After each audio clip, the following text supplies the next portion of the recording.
Hey guys, what's going on? It's your huggable hipster here. What? That's not my intro. What's going on, you guys? It's your huggable hipster here. That's more like it. I don't know why I just started out with, hey you guys, the tiny tiny no. Like, no, I'm not trying to be Markiplier. I promise. He has his own lane. I'm not coming for his brand. Look at these roots. Do you see these roots? Do you see what I'm dealing with currently at the moment? ATM, pardon moi. But seriously, I'm so excited to get my hair done tomorrow. You have no idea. But today we got some really awesome gaming news. I'm really excited. Thank you guys so much for sending in your articles, and thank you guys for having a level brain with me, because anytime I would search an article, it never fails that y'all just you find the exact same stuff.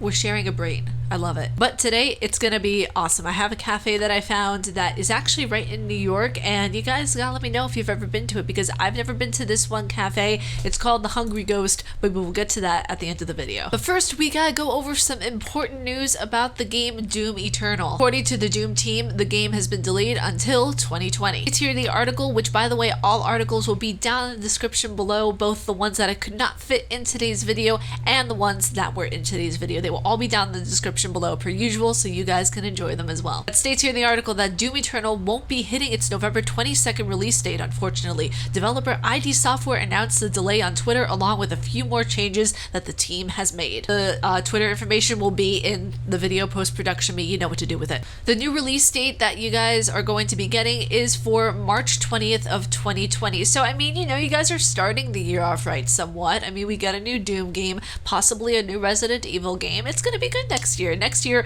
we are going to be in the land of opportunity when it comes to games. New games, old remakes, and new. Now, ID Software did put out a statement saying, throughout the development of Doom Eternal, our goal has been to deliver a game that exceeds your greatest expectations across the board. To make sure that we're delivering the best experience for Doom Eternal to live up to our standards of speed and polish, we've made the decision to extend our launch date by a few months to March 20th of 2020. We know that many fans will be disappointed by the delay, but we are confident that Doom Eternal will deliver a gaming experience that is worth the wait. In addition to shifting the Doom Eternal launch date, we've made a couple of other changes that we want you to know about. There will be Invasion Mode, which will allow you to enter another player's game as a playable demon. It will release as a free update shortly after the launch, which I think is a brilliant idea. It's going to allow for a lot more diversity within the game itself. And they also added Doom Eternal for Nintendo Switch, were released after the other platforms. And speaking of which platforms it's actually going to be on, Doom 64 will be available on Xbox One, PlayStation 4, and PC. In addition to Nintendo Switch, we are adding Doom 64 as a pre-order bonus for Doom Eternal on all platforms, so you'll be able to download and play the classic game for free just for pre-ordering Doom Eternal. Doom 64 will be released on March 20th, 2020 on all platforms, which I believe they're going to start moving things over to Scarlet and PS5, if I'm understanding things correctly, because if they're going to have it on all of these platforms, odds are they're going to have it on all of the new ones as well. They continue on by saying, we are grateful to every Doom fan for your dedication and support. We can't wait to rip and tear right alongside you, which honestly, I think this update is going to be worth the wait, you guys. In my opinion, whenever companies are doing big delays like this, Last of Us, they're doing it so they can actually enhance the product that the person is going to be buying. Why do you think we waited for the Last of Us 2 update for so long? And the thing is, I'm really happy that they're actually delaying this. If they were to just put out something, I think the fans would be more upset that they wouldn't have taken their time with it, more so than just a delay. Yeah, in the short term, people are going to be upset about the delay, but in the long term, I feel like we're all going to reap the rewards of the delay that they're putting forth with this game, because Doom is a classic. I feel like nobody wants to mess up Doom whenever it comes down to it. Next up, we are going to be discussing some Resident Evil 3 Remake game news. Now, this one kind of caught me off guard, because a lot of you were sending me this article, and it turns out that Resident Evil 3 Remake was being hinted at in the Resident Evil Resistance multiplayer that came out from Capcom. Now, there was an Easter egg that many of you found where in one of the save points, if I remember correctly, there was the save room music that is from Resident Evil 3 being played. A lot of you considered that as kind of like an Easter egg to the Resident Evil 3 Remake. remake. The article that this is from will be down in the description below so you guys can actually hear the snippet that people were gathering from the game. And it's really shocking too. I didn't know that they actually could use, well, I mean, you know, it's their music. I guess they can use whatever they want. Now, it states here in the article that the music appropriately plays in a safe room that is removed from Project Resistance scenes of 4 versus 1 with the heart. And I'm guessing that's with Mr. X because a lot of them are playing with the lickers. A lot of them are playing with Mr. X. It does leave a lot of us wondering what's going to happen because so many articles, so many people have been teasing this, but no official statement has been released from Capcom, just a bunch of rumors. Next up in our gaming news of today, we have I didn't see this coming, honestly. Microsoft announced it was developing a video game console. The industry was skeptical. We all know how it turned out though. They're the best ones. And I'm gonna get people coming at me. I know, there's PS4, there's PS5 coming. I understand. The VR for PS4 is absolutely incredible from what I'm hearing.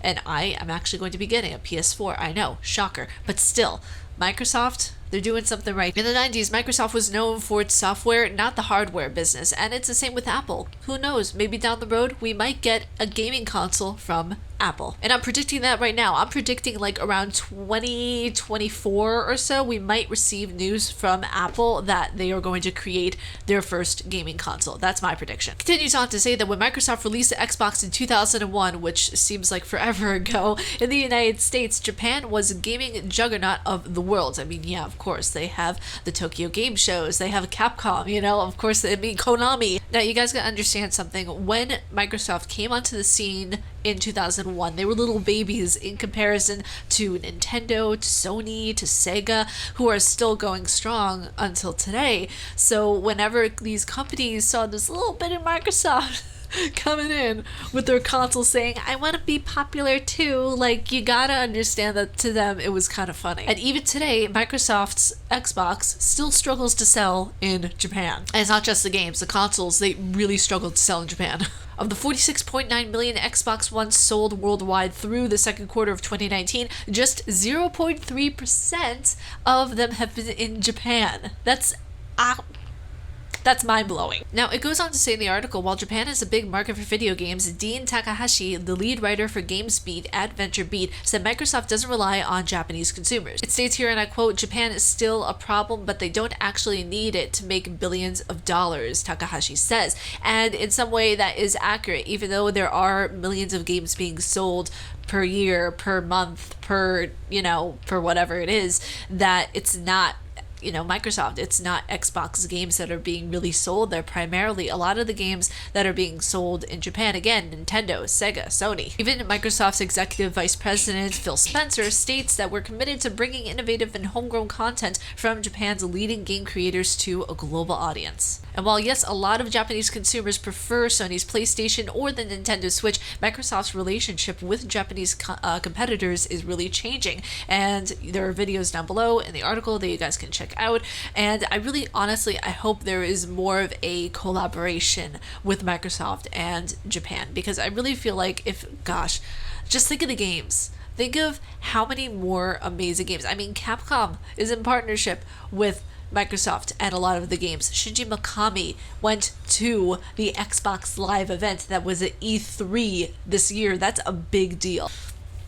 I mean, you guys, Ghostwire Tokyo is going to be one of the more revolutionary games to hit the Xbox One store, maybe PS4. I don't know if Sony is going to have it on there, but I highly think that they will, since it is Shinji Mikami. So I don't know, you'll have to let me know what you guys think down in the comments below. What do you think about this whole thing going on with Microsoft and Japan, considering the fact that some of the greatest games, if not my favorite games, actually come from Japan. The greatest anime is just everything, in my opinion, that has like a really solid plot line has come from Japan. And lastly, we are going to get into our cafe of the week, and our cafe of the week is the Hungry Ghost in New York. Hungry Ghost Coffee is mainly located in Brooklyn, but it has many places that it is located around New York. Location of the cafe will be down in the description below, as well as its other multiple locations, and just a few of them to name are Prospect Heights, Tribeca, Williamsburg, the High Line, Fort Greene, Gotham Market, and they had just a lot of places in New York that they are located. They serve coffee, they serve espresso, they serve tea, they they serve the all popular avocado toast that is in Manhattan that costs $10 freaking. But that is it for today's tea talk. If you guys like my face and what I do, please be sure to subscribe and hit that bell down below because I make videos every Monday, Wednesday, and double uploads on Friday. Stay casually nerdy, you guys, and I will see you all on the 12th for some new channel news. That's right. I'm gonna just keep this closed for right now. But stay casually nerdy, you guys. I'll talk to you all in the next video. Peace.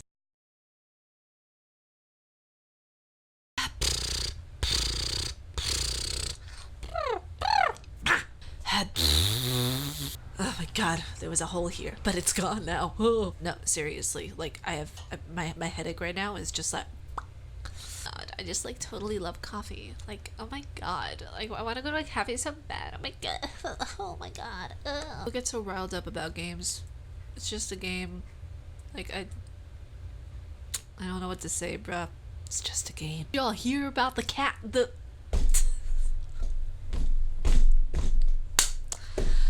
Did y'all hear about the cat? God. It says here in the article that I got that the music plays appropriately in a save room. Oh my god.